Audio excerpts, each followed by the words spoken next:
Vamos a estar abriendo nuestras Biblias en Apocalipsis capítulo 20. Apocalipsis capítulo 20, esta creo que va a ser la última predicación de la serie de escatología. Estamos en este momento al final de la historia humana como la conocemos, el juicio ante el gran trono blanco. Allí estamos situados en este momento. Este sistema de cosas fue creado por Dios, allí como nos narra la Biblia, en el principio creó Dios los cielos y la tierra. Y este cielo y esta tierra van a terminar justamente en este episodio. Y los seres humanos juzgados allí en este juicio. Y vamos a ver con la ayuda del Señor de qué se trata este juicio, quiénes van a participar de él. Ya dijimos cuándo se va a llevar a cabo, al final de la presente era, es decir, este sistema actual de cosas, porque después el capítulo 21 de Apocalipsis nos va a contar que Dios va a hacer un cielo nuevo y una tierra nueva, es decir, que esta tierra que vemos no va a existir más y el cielo que nosotros vemos tampoco va a existir más, sino que, como dice la Escritura, he aquí yo hago nuevas todas las cosas. Algunos creen que Dios va simplemente a recrearlo esto, es decir, que cuando, por ejemplo, se produce un incendio, una determinada tierra, un territorio, un bosque es renovado, es purificado y luego vuelve a crecer sobre sus cenizas. En nuestro caso, por lo menos, creemos que no. Creemos que la Biblia dice claramente que las cosas van a ser nuevas, absolutamente nuevas. Como dice el apóstol Pedro, que estas cosas están reservadas por la palabra para ser deshechos a través del fuego. Y que Dios va a hacer un nuevo sistema, tanto un nuevo planeta como un nuevo cielo, ¿cierto? Estrellas y otro tipo de galaxias. Entonces Dios va a hacer nuevas todas las cosas. Pero antes que eso suceda, Dios va a juzgar a la humanidad. Estamos ante el juicio del gran trono blanco.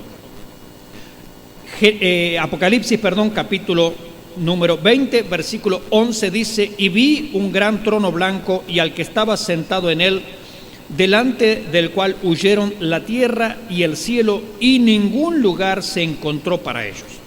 Vamos estableciendo primero estas cosas, ¿no? Hay un trono.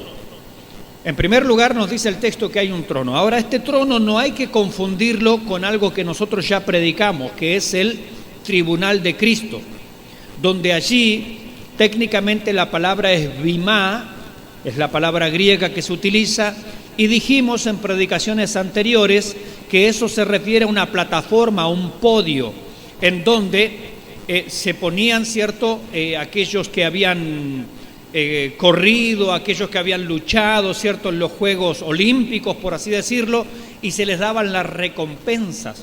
Entonces el tribunal de Cristo es un tribunal de recompensas, no es un tribunal de juicio.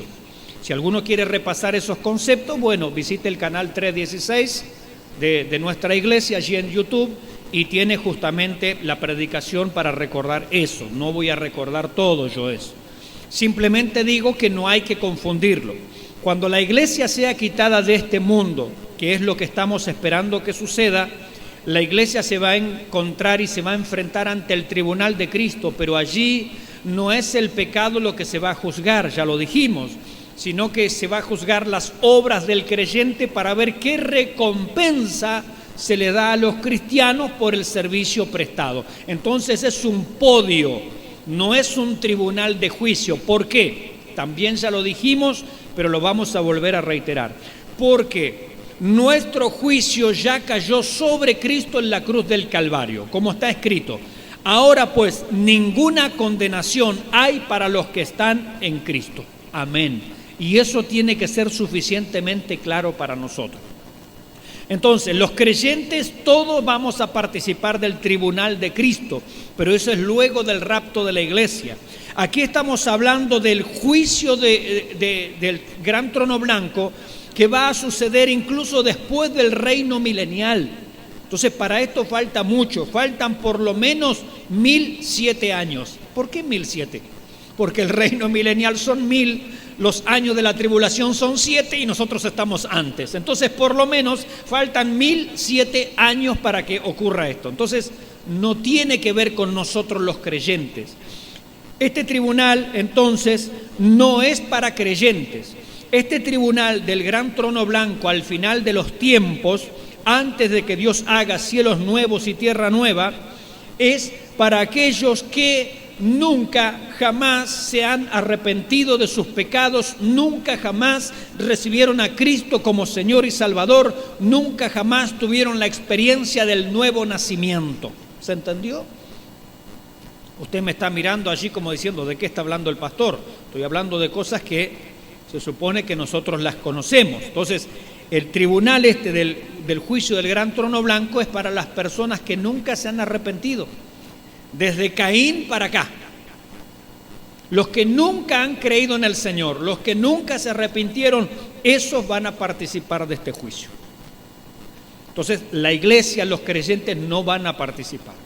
Los del Antiguo Testamento que creyeron en el Señor, en aquel que había de venir, tampoco van a participar. Los que sean salvos durante la tribulación tampoco van a participar.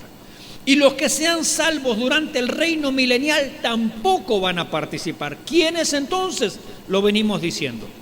Todos aquellos que nunca se han arrepentido en ningún momento de la historia humana.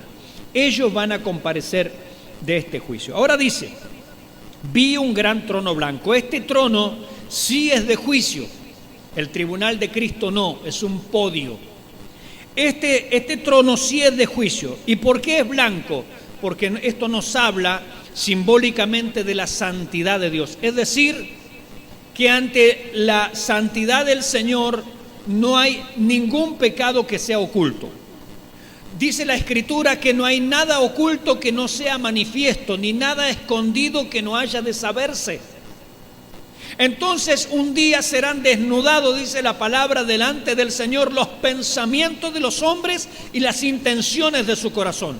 Cuanto más sus hechos, las cosas que estuvieron evidentemente a la vista, ¿cierto? Cuanto más, entonces un día delante del Señor van a quedar desnudos todas estas cosas. Insisto, quite de su mente que aquí se trata de creyente, porque no se trata de creyente. El Señor nunca más a nosotros los creyentes nos va a recordar nuestros pecados, porque si no Él mentiría. Él dice, y me olvidaré de sus pecados, los sepultaré a lo profundo de la mar, no me acordaré más de sus transgresiones. Pero eso habla de nosotros, los que hemos aceptado a Cristo. Estas otras personas que han rechazado a Cristo se van a tener que confrontar con este tribunal de santidad. Viene a mi mente palabras de el pastor Charles Stanley. Hablando de estas cosas, él dice, yo sé lo que le diré a Dios ese día. Y él dice, le aseguro, querido oyente, que usted no le dirá nada, porque estará ante la majestad y la santidad absoluta del Dios Todopoderoso. Así es que usted no dirá nada. Y eso es una gran verdad. No habrá hombre, no habrá mujer, no habrá persona que podrá excusarse allí. Yo no creí en ti, yo no creí en Jesucristo por tal o cual cosa, porque la iglesia me quedaba lejos, porque el pastor no me gustaba como predicaba, porque aquello por esto otro o por lo que fuere. No habrá excusa. Delante del Señor, delante de su majestad y delante de su santidad, nadie podrá abrir la boca. Como dice la palabra del Señor también, para que ante su presencia toda rodilla se doble y toda boca se cierre. Porque nadie podrá rebatirle a Dios absolutamente nada. Qué terrible día será este. Qué terrible juicio será este, donde no hay abogado, donde no hay palabra, donde simplemente hay una aceptación ante aquel que es santísimo y justo y está juzgando a las personas. Ahora, dice, y al que estaba sentado en él. La pregunta es, ¿quién estaba sentado en él? Fíjense que aquí Juan no dice quién estaba sentado. ¿Quién estaba sentado aquí? ¿Sería la iglesia? No. ¿Serían los santos del Antiguo Testamento? No. ¿Sería algún querubín? No. ¿Sería algún arcángel, el arcángel Miguel? No. ¿Quién será el que está sentado en este trono? Mire lo que dice la Biblia en Juan capítulo 5, versículo 22. Porque el Padre a nadie juzga. Es decir, no estará Dios el Padre aquí sentado, sino dice que todo el juicio lo ha dado ¿a quién? Al Hijo. Es decir, el que está sentado en este trono, el que está sentado para juzgar a cada persona será Jesucristo. Qué tremendo contraste. Porque hoy a Jesucristo lo vemos por la fe crucificado y resucitado para nuestra salvación, para nuestra redención. Pero un día aquellos que le rechazan lo verán sentado en este trono de justicia y de santidad absoluta, y las personas podrán ver que aquel que un día rechazaron como Salvador, hoy es su juez. Hoy es aquel que va a determinar la sentencia sobre las vidas, y como decíamos recién, nadie podrá decir absolutamente nada. Así dijo el Señor Jesucristo: el Padre a nadie juzga. Es más, dijo Jesucristo, yo no juzgo a nadie. Entonces, ¿en qué quedamos? ¿Esto es una contradicción?, me podría decir alguno. No, porque dijo el Señor, es más, yo no juzgo a nadie. La palabra que les he hablado, esa os juzgará. Porque Él mismo es la palabra, es el Logos, es el verbo de Dios. Es la palabra misma de Dios, Jesucristo el Señor, la segunda persona de la Trinidad, el que va a estar allí juzgando. Hermanos, por esta palabra que nosotros tenemos hoy en nuestra mano llamada Biblia, podemos ser salvos, o por esta misma palabra seremos condenados. Porque esta es la palabra de Dios. Así como Jesucristo es la palabra de Dios, el verbo de Dios hecho carne, esta palabra que son espíritu y son vida, son el testimonio de Jesucristo. Quien crea este testimonio, quien crea este mensaje, tiene vida eterna, mis hermanos. Dijo el Señor. ¿Cómo lo podríamos explicar? Es como si el Señor dijera, mira, yo no te voy a juzgar por ninguna otra cosa, a no ser por lo que aquí está escrito. Por eso Él dijo, la palabra que os he hablado, esa os juzgará en el día postrero. Dios no va a juzgar a las personas por otra cosa que no sea su palabra. Su palabra permanece para siempre en los cielos. Por su palabra, mis hermanos, nosotros podemos ser salvos o podemos ir a la perdición, va a depender de qué hacemos con ella. Un día estaba Poncio Pilato y le presentó a Jesucristo allí ya todo azotado, escarnecido, con una corona de espinas, un manto sobre su espalda. Y les dijo, ¿qué haré?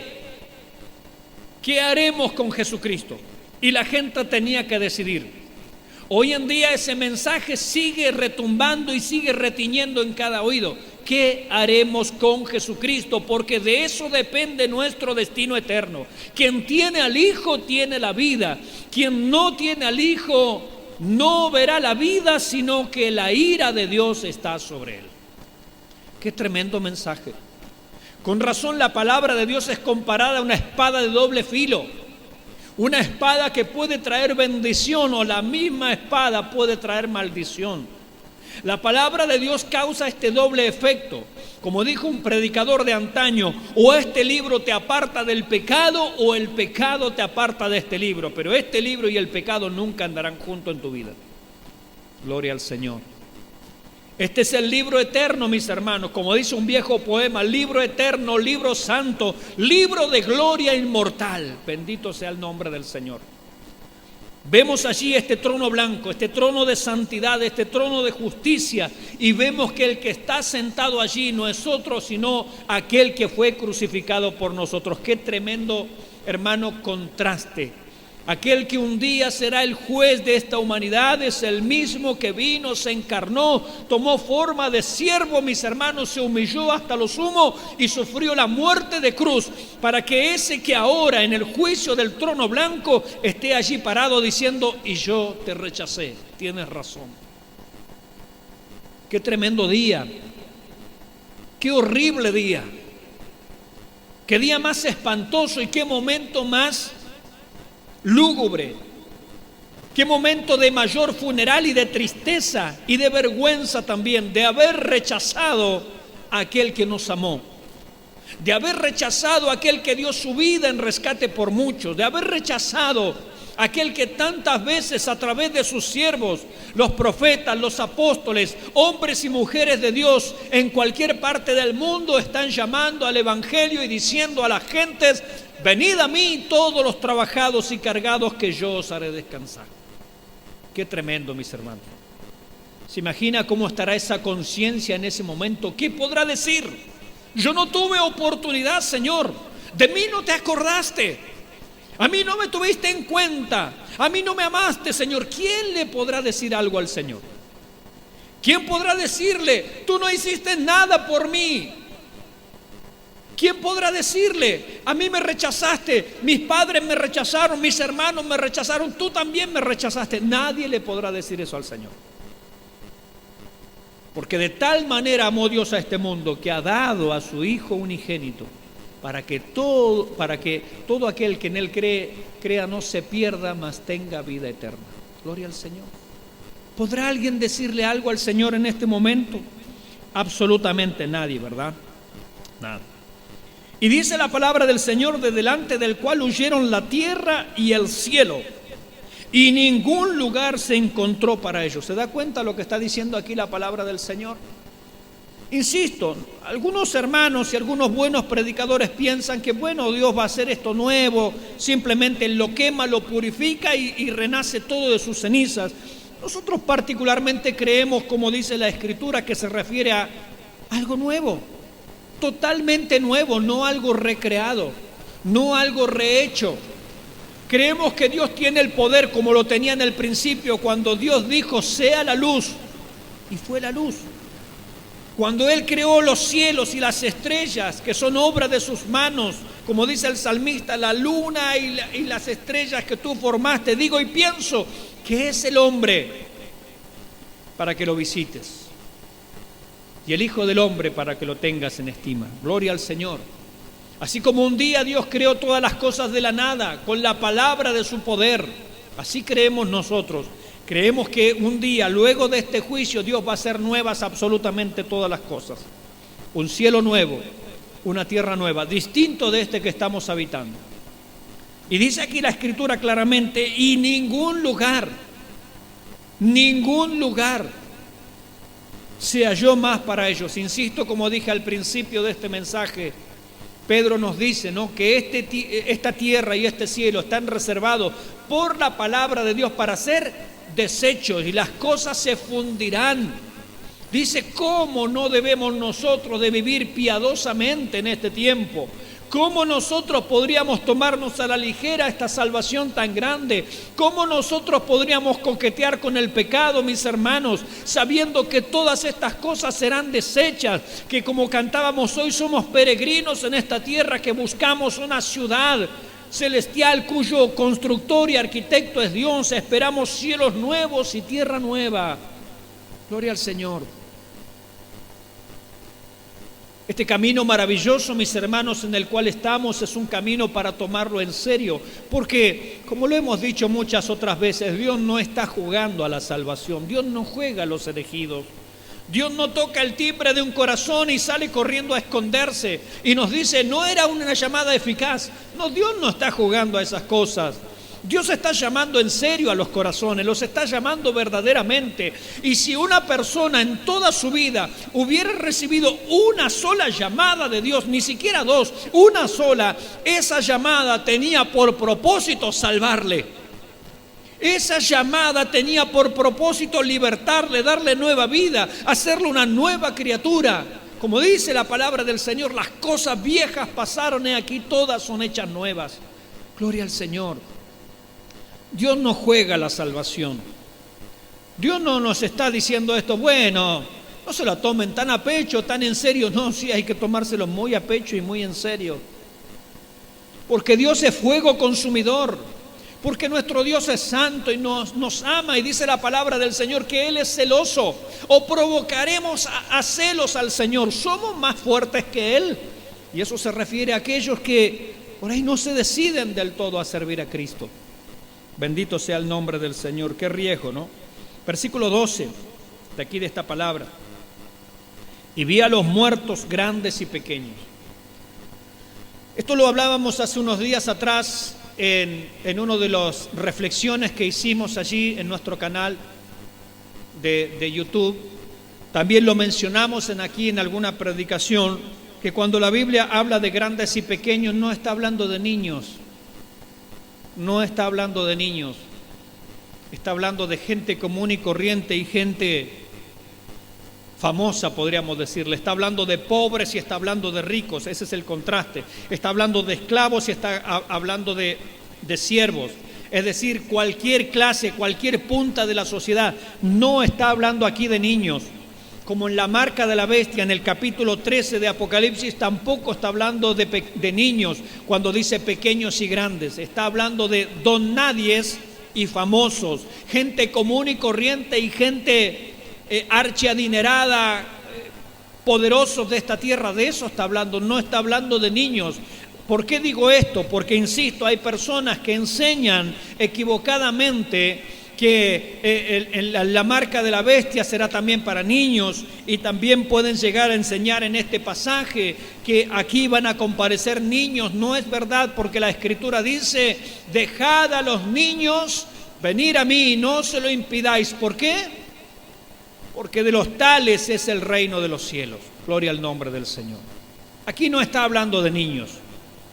Aquí está hablando de gente común y corriente y de gente famosa, entendámoslo de esa manera, porque eso es lo que dice el texto. Los niños no comparecerán aquí en este tribunal, desde luego, por supuesto que no. Me acuerdo, mis hermanos, lo que sucedió allí con el pueblo de Israel cuando salió de Egipto. En primer lugar, ¿se acuerdan? Cuando Dios sacó al pueblo de Israel de Egipto, ¿salieron solo los adultos o trajeron a sus niños también?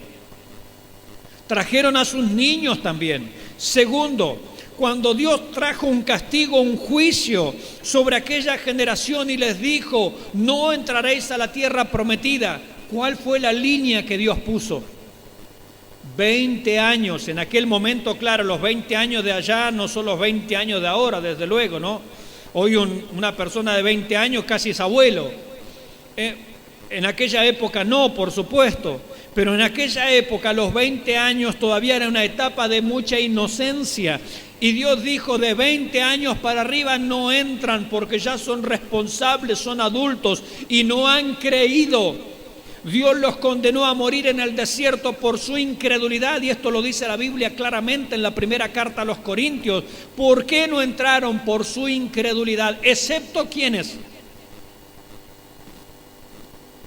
Josué y Caleb. Muy bien. ¿Por qué? Porque creyeron a la palabra del Señor. Pero el punto es, los menores de 20 años, aquellos inocentes, Dios les dijo: ellos van a entrar. ¿Se dan cuenta? Porque de los tales es el reino de los cielos. Dios nunca va a condenar al inocente junto con el malvado, jamás. Lejos sea de ti, dijo Abraham, lo leíamos estos días en nuestra lectura. ¿Condenarás al inocente junto con el impío? No, nunca tal Dios haga. Por supuesto que Dios no lo va a hacer. Ya está allí en la parte cuando se habla del decálogo, de los 10 mandamientos. Dios no dará por inocente al malvado. Y al revés lo mismo, no dará también por malvado al inocente. Gloria al nombre del Señor. Porque Dios es justo. Dios es absolutamente justo, mis hermanos. Bendito sea su nombre. Y vi a los muertos. Fíjense que aquí está hablando de muertos, personas que murieron. Ahora, para que Juan los vea, estas personas tienen que ser resucitados. ¿Cree usted que toda persona va a resucitar? ¿Lo cree usted? ¿Sí o no? ¿O solo los creyentes serán resucitados? Toda persona en algún momento va a ser resucitado. Los que no han creído nunca en Cristo, cuando llegue este momento y todavía estén en el sepulcro, todavía estén en la tumba, el Señor los va a resucitar. Es decir, que la Biblia de ninguna manera avala la idea de la reencarnación o cosas similares, nunca. Toda persona va a resucitar en algún momento. Nosotros los creyentes, si morimos antes del rapto, seremos resucitados a la hora del rapto. Los santos del Antiguo Testamento que murieron esperando al Mesías resucitarán al final de la tribulación. Los que creyeron en Cristo y fueron martirizados por el anticristo durante la tribulación resucitarán al final de la tribulación y todos participaremos de un reino milenial. Gloria al Señor. Pero aquellos que nunca creyeron serán resucitados en este momento. Juan dice: yo los vi en pie. Para que estén en pie tienen que ser resucitados. Nosotros, los que hemos creído al Señor, recibiremos un cuerpo incorruptible de gloria, ¿verdad que sí? Un cuerpo de gloria, un cuerpo de resurrección. Estos serán resucitados, pero recibirán un cuerpo de condenación, que no es lo mismo. El cuerpo de gloria es para estar en la presencia del Señor. El cuerpo de condenación es para estar en el lago de fuego, en la eternidad. Pero en definitiva, todo ser humano va a ser resucitado. Y la resurrección, dijimos, es parte fundamental de la creencia cristiana. Todo cristiano debe creer en la resurrección, porque si no hay resurrección, tampoco Cristo resucitó. Y si Cristo no resucitó, vana es nuestra fe, dice la palabra del Señor. Estas personas dicen: vi a los muertos. Los muertos tienen que ser resucitados, grandes y pequeños, es decir, gente común y corriente y adinerados, ricachones, gente poderosa, famosa, de pie ante Dios. Para que estén de pie los muertos, tienen que ser resucitados, justamente. ¿Y qué más dice la palabra? Fíjese lo que dice ahora. Y los libros fueron abiertos. Y otro libro fue abierto. Es decir, mínimamente aquí hay 3 libros. ¿Se dio cuenta? ¿Sacó la cuenta? Porque dice los libros. ¿Cuántos son los libros? Mínimamente 2. Porque está en plural. Y dice, y otro libro aparte. Es decir, mínimamente son 3 libros que se abren aquí. Que es el libro de la vida. El libro de la vida del Cordero, obviamente. Entonces aquí tenemos estos libros. No sabemos qué dicen estos libros, ni cómo se llaman estos libros, solamente tenemos el libro de la vida. Dice, y otro libro fue abierto, el cual es el libro de la vida. Sabemos cómo se llama el tercer libro, no sabemos cómo se llaman los 2 primeros, si son 2. Yo creo que son 2, no lo podría asegurar, pero pienso que son 2. Algunos dicen, uno es el libro de las acciones y el otro de las intenciones. ¿Podría ser? Yo no lo sé. No sé cómo se llama porque aquí no dice qué nombre tienen los libros. Pero una cosa es cierta. Dice, y fueron juzgados los muertos, que han sido resucitados obviamente y ahora están en pie delante de Dios, por las cosas que estaban escritas en los libros según sus obras. Es decir, ¿qué es lo que se revisa a la hora de juzgar a las personas? Los libros, los 2 primeros. Entonces se mira lo que hay allí. Si eran acciones, si eran intenciones, no lo sé, Dios lo sabe, pero en base a lo que está allí se juzga. Delante de cada persona va a aparecer todo lo que hicieron en cuanto a hechos, en cuanto a intenciones del corazón, en cuanto a palabras. También puede ser eso. Porque dijo el Señor, por tus palabras serás justificado o por tus palabras serás condenado. ¿No dice así la Escritura? Amén. Dice así también la palabra del Señor. Así es que Dios juzga a las personas allí presentes. Algunos dicen, bueno, este juicio, como hay tantas personas, va a durar tal vez miles y cientos de años. Yo no sé por qué inventan eso. ¿Sabe cuánto va a durar este juicio? Por poner un tiempo, 5 minutos. ¿Cómo 5 minutos? Sí, porque Dios los atiende a todos a la vez. Cuando nosotros estamos orando, ¿qué nos dice Dios? A ver, Norma, guarda silencio, espera un poquito que estoy escuchando a Lali. No me hablen las 2 a la vez porque yo tengo que atender de a uno. ¿No nos atiende a todos a la vez?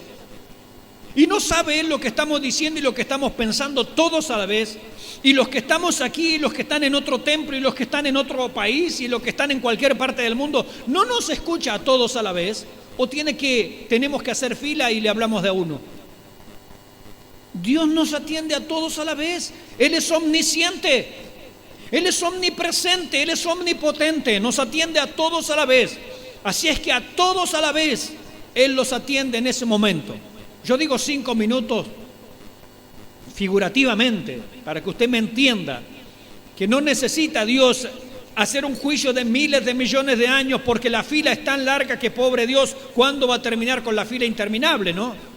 Imagínense, desde el último, arrancando desde Caín para acá, ¿cuántos hay que juzgar? Es una fila de miles de millones de kilómetros. No, Dios los atiende a todos a la vez porque Él es omnipresente, Él es omnisciente, y a todos a la vez los atiende y los juzga. Así es que tranquilamente este juicio puede durar 5 minutos, como 2 minutos, como 15 minutos, como media hora. No sé cuánto va a durar, pero Dios lo tiene resuelto en breve. En breve. Absolutamente en breve. Y su juicio es verdadero, mis hermanos. Y fueron juzgados los muertos por las cosas que estaban escritas en los libros, según sus obras. Gloria al Señor. El tema es que las obras del hombre sin Dios son malas. Dice que los hombres amaron más las tinieblas que la luz. ¿Por qué? Porque sus obras eran malas. ¿Qué es lo que van a decir estos libros? Toda información negativa, toda información acusatoria, toda información condenatoria. No va a haber nada bueno allí. Porque dice la palabra del Señor: ¿podréis vosotros hacer lo bueno siendo malos? No se puede.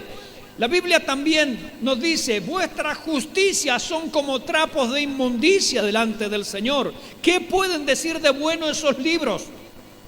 ¿Qué testimonio podrían dar allí? El único testimonio que van a decir es: culpable, culpable, culpable, culpable.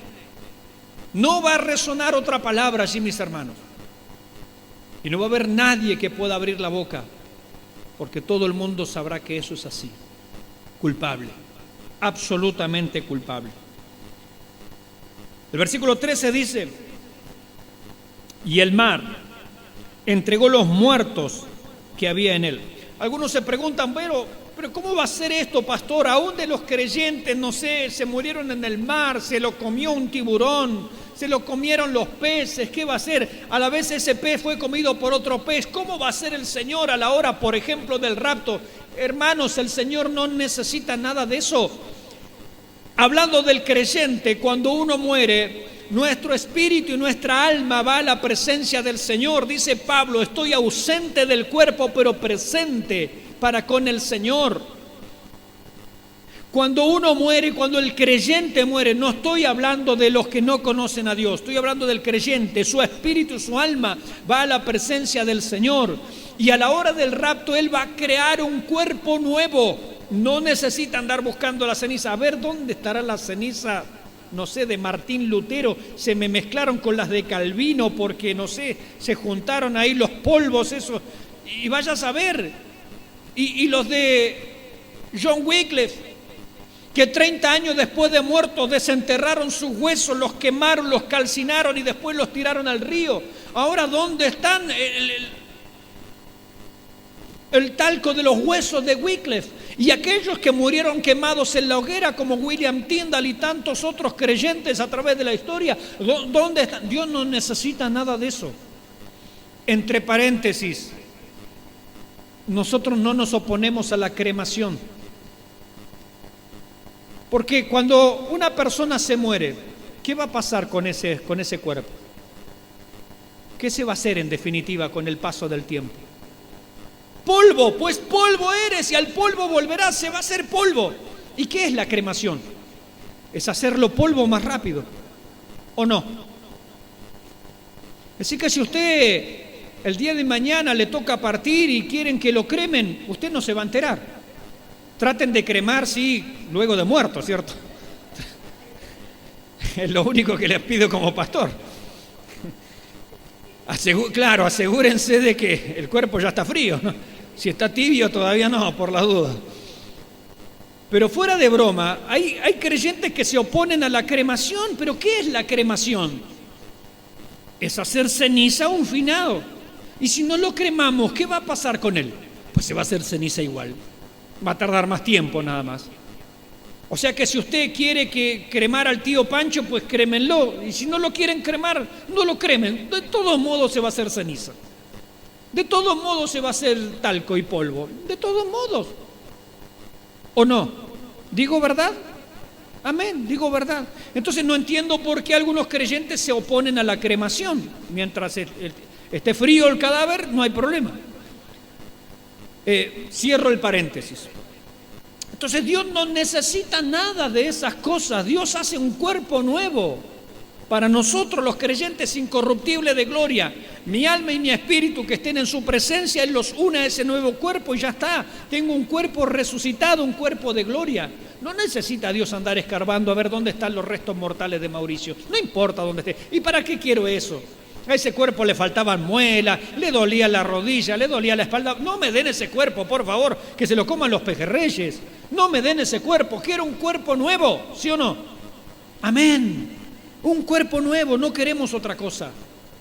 Un cuerpo de gloria.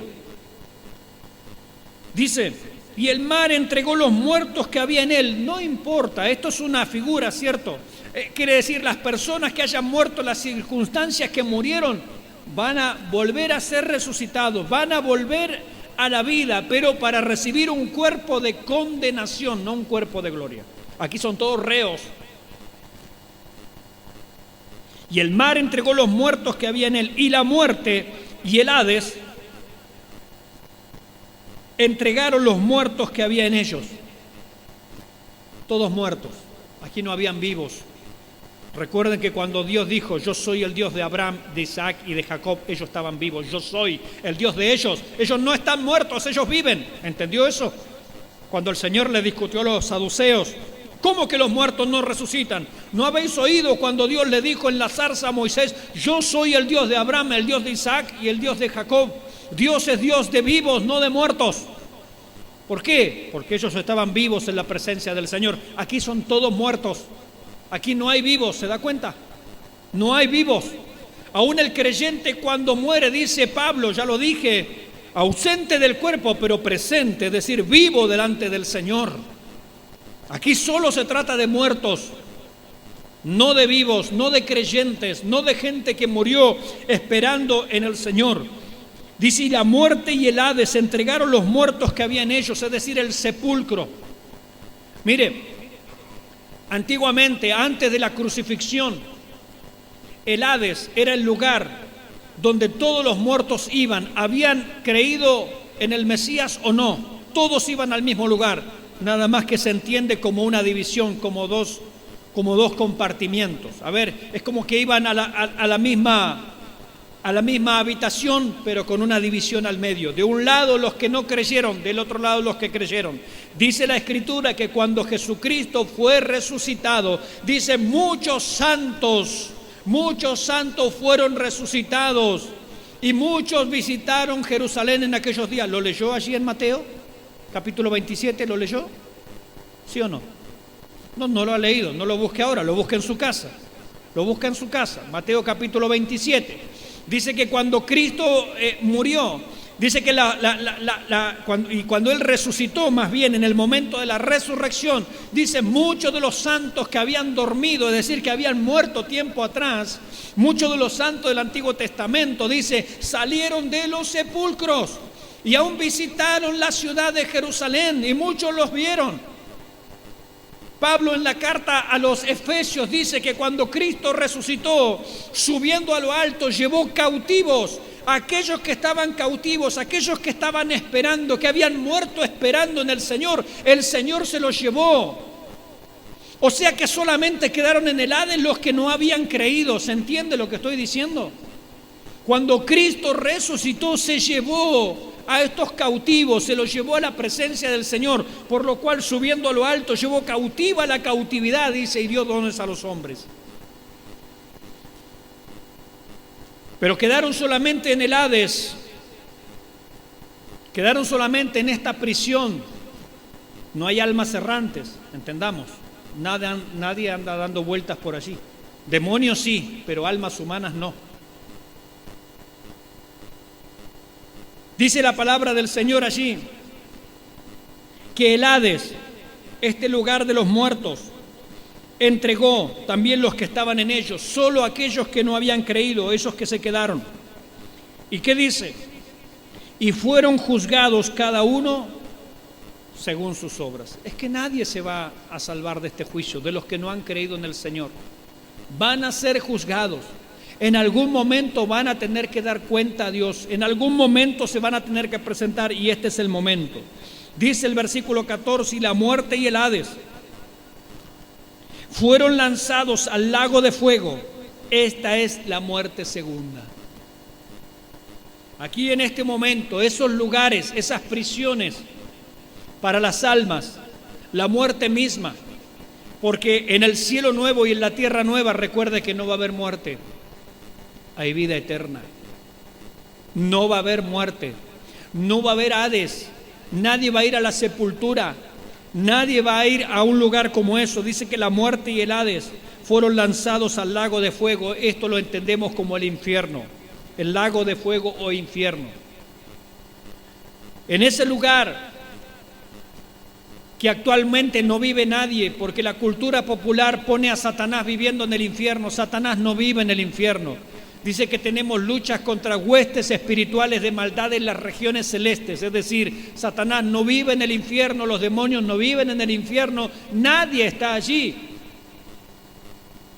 Va a llegar un momento en que a ese lago de fuego o infierno va a ser lanzado el anticristo y el falso profeta. Luego del reino milenial va a ser lanzado Satanás también. Ahora, en este momento, a ese trío se le suma la muerte y se le suma el Hades, esa prisión de las almas, también lanzados al lago de fuego. Son los primeros 5 habitantes del lago de fuego o infierno. Esta es la muerte segunda. ¿Por qué dice la muerte segunda? Porque cuando nosotros morimos sin Cristo, esa es la primera muerte, pero no es la más grave. Después viene la muerte segunda. ¿Por qué?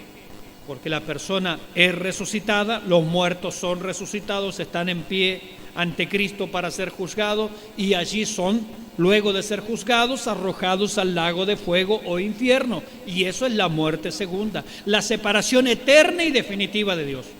Se dice que el creyente nace 2 veces y muere una sola vez.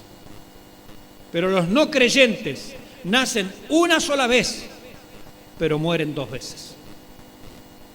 La muerte física y más adelante, en este momento, la muerte eterna. Este momento de la condenación absoluta.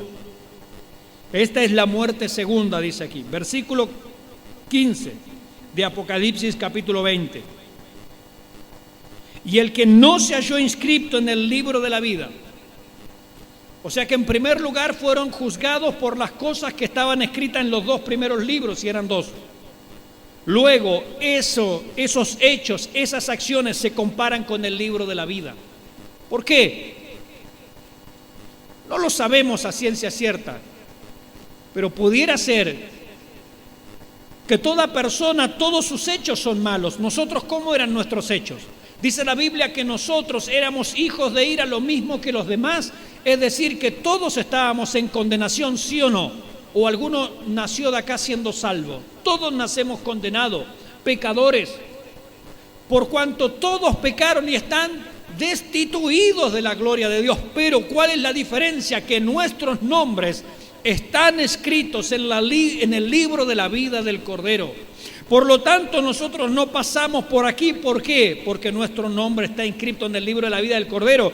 ¿Qué significa eso? Que aunque éramos pecadores y culpables, lo mismo que los demás, un día le dijimos a Cristo: Señor, me arrepiento de mis pecados, limpia mi corazón, entra en mi vida, quiero ser una nueva criatura. ¿Ha pasado eso en su vida? Gloria al Señor. Porque nuestros nombres, le dijo el Señor a los discípulos, ellos se regocijaban cuando salieron a predicar y volvieron con gozo y le dijeron: Señor, aún los demonios se sujetan en tu nombre. Él les dijo: no os regocijéis porque los demonios se sujetan en mi nombre. Regocijaos porque vuestros nombres están escritos en los cielos, para no pasar por la muerte segunda, la muerte eterna, porque tenemos vida en Jesucristo, mis hermanos. Ese es el motivo de nuestro gozo, y nuestro gozo permanente. Nuestro gozo el mundo no lo puede quitar, como dice una vieja alabanza. No lo puede quitar porque el mundo no nos ha dado el gozo. El gozo del Señor es nuestra fortaleza, el gozo de saber que somos salvos, el gozo de saber que somos miembros de la familia de Dios, el gozo de saber que nuestros nombres están escritos en los cielos, mis hermanos, y nuestro nombre es conocido por Dios. Gloria al Señor. Él nos conoce. Es más, dice la Escritura que tendremos un nombre nuevo. ¿Cuál es el nombre que tendré? No lo sé. Dios lo sabe. Pero gloria a Dios que soy conocido de Dios. Como dijo un pastor en este púlpito hace muchos años atrás, dijo: hay algunos que aquí abajo los conoce medio mundo, pero allá arriba no los conoce nadie. Gloria a Dios que aunque nosotros acá no nos conozca nadie, allá arriba somos bien conocidos. Él nos conoce. Más bien, dice Pablo, siendo conocidos por Dios. Él nos conoce. Él conoce nuestro nombre, bendito sea el nombre del Señor. Y el que no se halló inscrito en el libro de la vida fue lanzado al lago de fuego. Gloria al nombre del Señor. Las personas así juzgadas, como dijimos, serán resucitadas previamente para estar en pie a este tribunal. Y este juicio también, como dijimos, tiene lugar al fin del milenio. El cielo y la tierra huyen de delante de la presencia de Dios. Y luego pasamos a, como va a decir el capítulo 21, del cual no vamos a hablar en esta noche, los cielos nuevos y la tierra nueva, porque allí no entrará nada inmundo. Y en ese cielo nuevo y en esa tierra nueva, nos va a decir el capítulo 21, es allí donde Dios tiene, como cantábamos hoy: yo busco una ciudad en la verdad fundada, no hecha por manos, es celestial, construida por aquel que es Señor de los siglos y es para mí desde la eternidad. Amén, gloria al Señor. Así es que esa nueva ciudad está reservada para ese nuevo cielo y para esa nueva tierra, y allí nosotros tendremos lugar. Gloria al nombre del Señor. Qué precioso es nuestro Dios. ¿Le damos gracias al Señor por su palabra? Amén. Oramos al Señor.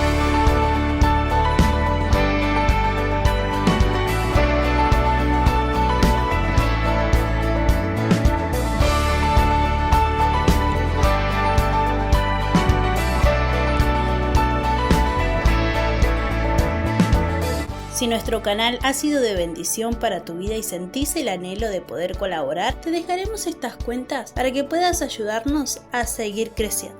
Dios te bendiga.